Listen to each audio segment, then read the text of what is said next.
Mga trapa, okay. Nakabili na si sir ng stator. Ito lang ang tatak niya. KAYSK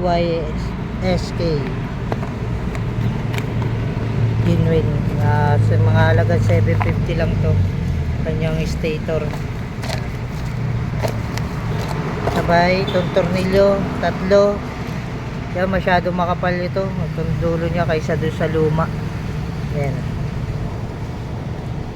Ewan ko lang kung hindi tatama. Sana naman hindi tumama pagkakabit para iwas gastos na naman. Okay na yung ginawa nating stator tsaka Bentex. Yun yung stator. Okay na. Next na. Kaya na lang to kukunin ni bossing. Hintayin pa daw niya yung anak niya, yung si boss. Ciao.